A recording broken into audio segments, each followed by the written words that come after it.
बिस्मिल्लाहिर्रहमानिर्रहीम। अस्सलाम वालेकुम स्टूडेंट्स। क्लास 6 हिस्ट्री सब्जेक्ट और आज हम रीड करेंगे पेज नंबर 26 पे हम देखेंगे कि हैन डायनेसिटी। इससे पहले हम कन डायनेसिटी को पढ़ चुके हैं, ज़ाहू डायनेसिटी को पढ़ चुके हैं। हैन डायनेसिटी को रीड करते हैं जिसका टाइम है 206 BCE से लेके 220 CE तक। 220 CE का मतलब कि ये जो हम अब 2023 के अंदर रह रहे हैं, ये उस टाइम के अंदर अब आगे कॉमन ईरा के अंदर आ गए। ये बिफोर कॉमन ईरा है और ये कॉमन ईरा है। सो इन 206 BCE लू bang establish the hang dynasty. इन्होंने एक हैंग डायनेसिटी को बुनियाद रखी and ruled China for the next 400 years. और अराउंड कोई 400 सालों तक इन्होंने हुकूमत की। ये चीज़ आपने थोड़ा सा टर्म याद रखनी है। ये 206 और 220 का डिफरेंस बीच में याद रखना है कि अब इसके बाद जितने भी टाइमलाइन आएंगे वो हमें ग्रेजुअली बढ़ते हुए नजर आएंगे, जैसे 220, 221, 222, 223। इससे पहले ऐसा होता था कि हमारे लेफ्ट साइड में जो डिजिट होती थी वो बड़ी होती थी और राइट साइड वाली जो डिजिट होती थी वो छोटी होती थी। बट अब टाइमलाइन हमारी चेंज हो गई है। ये 206 BCE से 220 CE तक का टाइम है। सो ये 400 ईयर्स तक इन्होंने हुकूमत की अंटिल 220 CE तक। Significant features of the Hahn dynasty के इसके अगर हम फीचर्स को रीड करते हैं कि इसमें क्या कुछ हुआ, तो उनमें सबसे पहले Han adopted the centralize administrative model of Qin and introduced a salaried bureaucracy for officials only promoted on the basis of merit. कि इसके अंदर एक तो जो तरक्कियां होती थी वो मेरिट की बेस पे होती थी।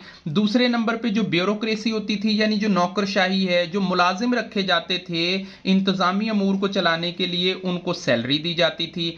दूसरा ये कि इन्होंने जो कैन डायनेसिटी है उसी का एडमिनिस्ट्रेटिव जो सेंट्रलाइज एडमिनिस्ट्रेटिव सिस्टम था उसी को अडॉप्ट किया, उसी को आगे चलाया। They promote the ideas of Confucius based on the virtues of kindness. के इन्होंने कॉन्फ्यूशियस जो आइडियाज थे उन्हीं को, जो विर्च्यूज थी काइंडनेस की, सच्चाई की, हकीकत की जो खूबियां थी उनको ही आगे प्रमोट किया, जिनमें फेयरनेस है, अच्छाई है, ईमानदारी है, मोडेस्टी है, विजडम है। Education was give top priority के तालीम को इन्होंने टॉप प्रायोरिटी पे रखा, सबसे अव्वलीन तरजीह तालीम को दी। मैनी हाई एजुकेशन स्कॉलर्स वर कंसल्टेड के बहुत सारे जो तालीम याफ्ता कंसल्टेंट होते थे, स्कॉलर्स होते थे, उनको मशवरे के लिए रखा जाता था इन द रनिंग गवर्नमेंट के। गवर्नमेंट चलाते हुए उनसे मशवरे लिए जाते थे, उनसे पूछा जाता था, इंफॉर्मेशन या राय ली जाती थी। The silk road was officially established for trade and commerce. जो सिल्क रोड है, शाहराह रेशम है, जो आज भी पाकिस्तान और चाइना के दरमियान दुनिया की बुलंद तरीन सतह पे जो रोड कहलाता है, कराक्रम हाईवे जिसे हम कहते हैं, वो ऑफिशियली तौर पे इस्टेब्लिश किया गया। द ग्रेट एम्फेसाइजेज होते हैं किसी पे जोर देना, किसी पे फोकस करना। Emphasizes were led the promoting the culture. इन्होंने कल्चर को प्रमोट किया, म्यूजिक को, ड्रामा को। पेज नंबर 26 पे 27 है। Page number 27 the religious and philosophy of ancient civilization. ये एक हमारा अलहदा से टॉपिक है। अब ऑलमोस्ट हमारी जो डायनेस्टीज हैं वो ख़त्म हो गई हैं। सिर्फ ये जानना है कि इनकी रिलीजियस और फिलॉसफी जो इंसेंट चाइना की थी उनका कंसेप्ट क्या था। अब मजहब को सबसे पहले हम देखते हैं और दूसरा हमने फिलॉसफी को देखना। दो अब हमारे टॉपिक हैं। पहले टॉपिक पे हम देखते हैं कि people believe the emperor had the authority from the heavens.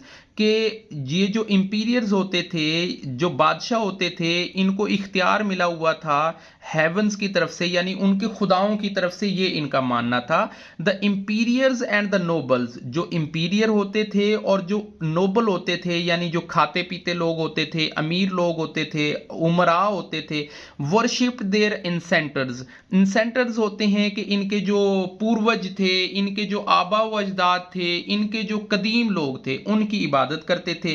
Rulers took a part of ceremonies.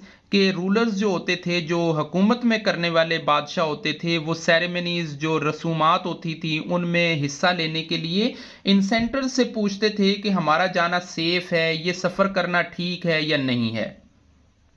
Ordinary people, लेकिन जो आम लोग होते थे। अब इसकी दूसरी तरफ हम देखते हैं, इसकी हम एक और डार्क फैक्टर को देखते हैं कि जो ऑर्डिनरी पीपल होते थे, जो आम सादा लोग होते थे, who were not head of clan, जो किसी कबीले के सरदार नहीं होते थे, जो आम लोग होते थे, जो ग्रास रूट लेवल पे होते थे, could not claim to have the इंसेंटर इंसेट, कि वो इन पूर्वजों से, वो इन लोगों से, आबा व अजदाद से, इनसे कोई राब्ता नहीं कर सकते थे, ना इस नेचर की वर्शिप कर सकते थे, लाइक माउंटेन्स को, रिवर्स को, मतलब वो किसी इबादत का हिस्सा नहीं बनते थे। Ancient Chinese believe that the life held the death and they use the ask rulers of the prepare themselves the next life, कि ये इनको मौत के बाद जो जिंदगी होती थी उसके बारे में भी इनकी तैयारी का जो यकीन अकीदा था।